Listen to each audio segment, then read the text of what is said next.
Hi, I'm Natasha. I'm a magical realism artist based in Australia. Today, I wanted to talk to you about the importance of having magical art in the physical space around you. So, when I say that, I mean obviously either direct contact in your home, in a friend's home, in a gallery setting, or it might even be a public setting if you're fortunate enough to live in a city that has beautiful sculptures in public places and things like that. And the reason why I say physical contact is because even though through screens it's wonderful, we can see art from all over the world. So people from all over the world can see art from all over the world. So that's wonderful from a sharing perspective. But the importance of having that physical contact is this. Every artist knows that when they're creating a piece of artwork, a piece of their soul, a piece of their energy, something tangible goes into that piece of art. So they pass on a part of themselves. So the emotion, the soul of the artist goes in, and more than that, the soul of the subject, whatever it is that they're capturing. And it may be a person, it may be an animal, it may be an imagined scene, it may be a skyscape or a sunset or something like that. But whatever it is, the energy and the soul of that subject is transmitted into that piece of art. So what happens when you share a physical space, when you gaze upon a piece of magical art physically, is that you actually perceive that energetic transmission. You actually perceive the life force, the energy, the vibration of whatever that painting is carrying with it.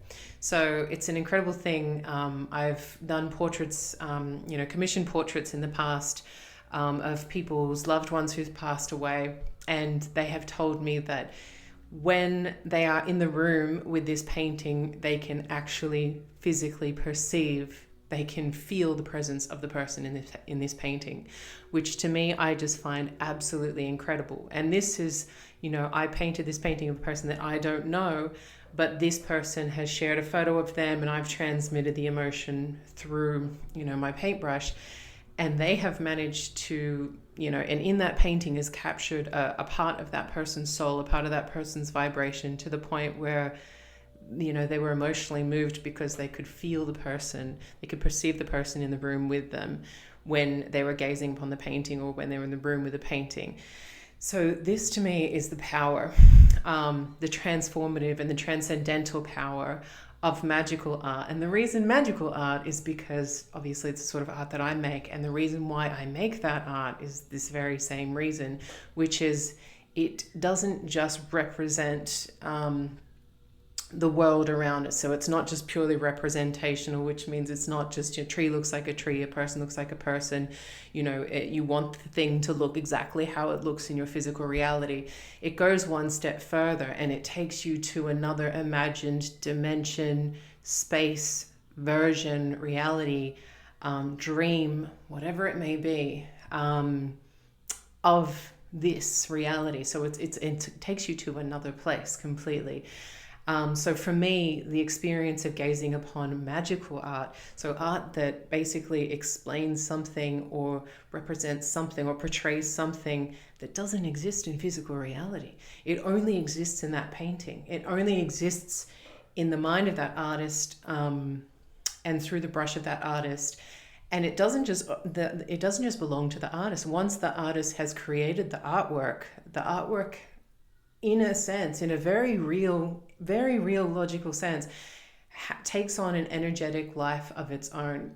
So when you acquire that piece of art, or when you share a space with that piece of art, or even gaze upon that piece of art, share a room with it, you are sharing this access to this other world. This is kind of, I want to say, like a portal or a window. It's a window, as it says on I think I have it written on my website, on my homepage, a window to another realm, because that is really what it is for me. It's not just a nice, interesting sound of, interesting sounding piece like heading to put on my website.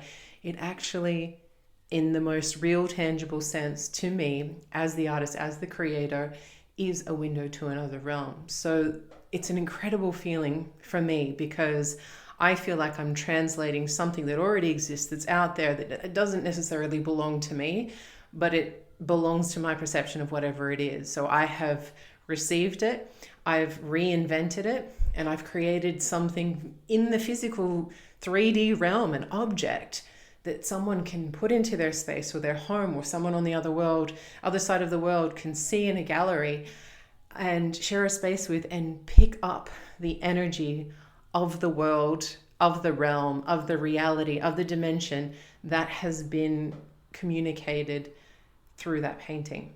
And that, I mean, that just knows no bounds. That's a limitless, in the kind of quantum physics, I'm very much into quantum physics, but in the quantum physics kind of, realm, it is infinite potential possibilities, infinite potential realities, and that's just one of them. Which is why, there's no limit to how many of these sorts of pieces of art can be created, because there are infinite potential realities. And when that artwork resonates with another person, it's resonating not just on an aesthetic level, not just on a visual level, not just on I like the colors in this painting. Of course, that's an important part. But nobody buys a painting just because, especially magical representational art, the sort of art that I'm making, for example, nobody buys that sort of painting just because of the color. They might buy it and enjoy the color, but they're buying it because it resonates with their soul. And this is the incredible magic of magical art, so that you can transcend time and space and the physical reality. And I just find that incredibly exciting. I